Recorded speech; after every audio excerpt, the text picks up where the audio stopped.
reasons Future Care approached Yale was because your specialty is in occupational medicine.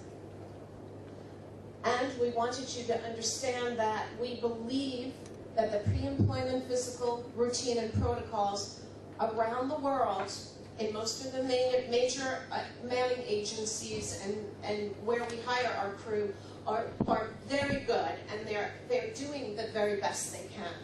So the question is, for the ship owner and the manning agencies, the failure rate when someone is sick or injured and has to be returned home, and how that involves the problems with keeping one's business going.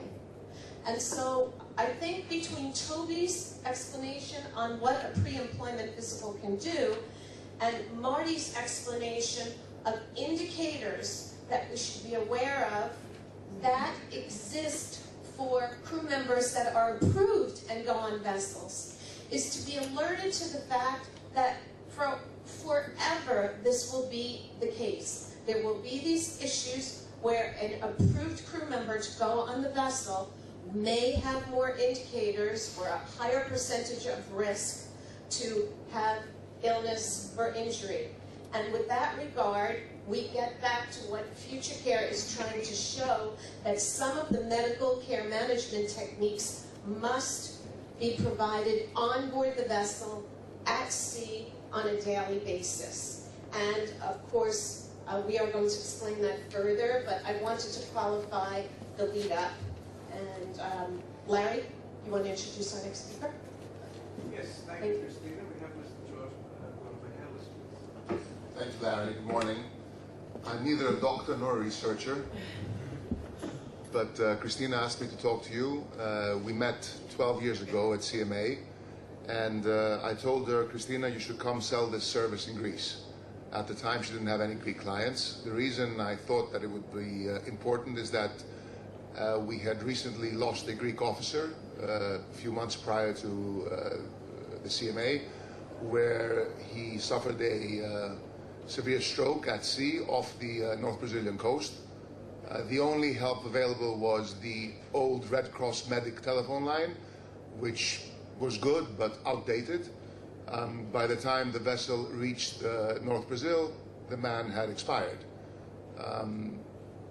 Not only the loss of life, but as a businessman, the cost. I hate to put money ahead of loss of life, but it goes hand in hand in our business, whether we like it or we don't. So I met Cristina by chance at CMA in 2002, and I said, Cristina, come to Greece. Believe me, we're being killed by everything that's happening out there, and there's nobody, there's no service, there's nothing out there that can help us deal with the problems. None of us are medics, none of us are doctors, none of the ships have doctors on board. The basic medical training of the senior officers is, as you know, very basic, and that's about it. It's 12 years down the road. We've unfortunately lost more seamen, as many people have in the business, and we've also had the opportunity to use the services of Future Care. A good memory is an incident in Portland, Oregon, extremely expensive. It's the US. Helicopter evacuations, surgeries, doctors, this, the other, God knows what. A bill that could have gone into the millions, which, with the help of Future Care, stayed in somewhere in the low hundreds. Still a very large bill. Dr. Abeya, there are P&I nightclubs offering this service. They don't make money off it. They lose money.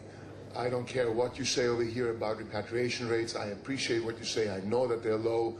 I can still tell you this is a money-losing proposition. So we need to find ways to minimize the costs. We currently have about 200 seafarers at sea, which means that we have incidents probably once a week, not important ones, but we have at every port call of every vessel, we've got 1 to 3 people going to the doctor. It could be for something insignificant or for something that will end up being significant later on. We diligently follow the pre-employment medical examination program. We diligently follow what we should in terms of trying to make sure that the people we get on board are of the right health status, if that's the right thing to use. But you can't always do it. Am I amazed that obese and overweight people get repatriated? No. I don't even know why we hire obese people. Mr. Lagonikas sitting here is our general manager. He's also responsible for crewing. A few months ago, we hired this master. We usually try to bring the senior officers that are not Greek to our offices in Greece, Eastern Europeans and others. The particular master did not have enough time to come to the office for interviews, etc. Obviously I cannot follow all applications. He went on board. About a month, maybe 5, 6 later on, something happened. I happened to look at his application form, and I realized that this guy is probably 30 centimeters shorter than I am and about 150 kilos heavier. He's obese. What is he doing on board the ship? I said, George, what are we doing? He's got good references. He's got good everything. He fits the bill. He passed his PEME. How could he pass a PEME if he's obese? I don't understand it. I sincerely do not understand it. It needs to be stricter. And if you want me to go a step further, and something that we unfortunately bump into every day, is fraud. Not all, of course, but there are clinics, there are doctors all over the world. I don't care if it's the Philippines, the Ukraine, Indonesia, India, Romania, Greece, you name it. There are fraudulent PEMEs out there. There are doctors that get money on the side. There are doctors that get paid by manning agents. There are manning agents that pay doctors, and vice versa. You name it, it's there. You want to take it a step further. Repatriation. I can tell you that a small, not a large, but a small percentage of the people who are repatriated should not be repatriated. And those who are repatriated have ambulance-chasing lawyers waiting for them in Manila or Kiev or Piraeus, and we end up, for us Greeks over here, we are subject, it doesn't matter if they're Greek officers or Greek nationals, doesn't matter what they are, we are subject under Greek law to getting sued by Ukrainians, Indonesians, Filipinos, Romanians, Indians, you name it. We get sued over here. The law helps them. We pay hundreds of thousands of dollars. The P&I club we're members of, there's three claims handlers are justice here from our P&I club. They can tell you the amount of work that we have to deal with. It is unbelievable. All this is starting from what? From a crooked system. So all I need to say is that Future Care can help limit the bills, audit the bills, keep costs down. Before you get there, it can help in giving medical assistance. Technology is there. I'm not that old, but I can remember 25 years ago when we started off, there were, a phone was non-existent on a vessel.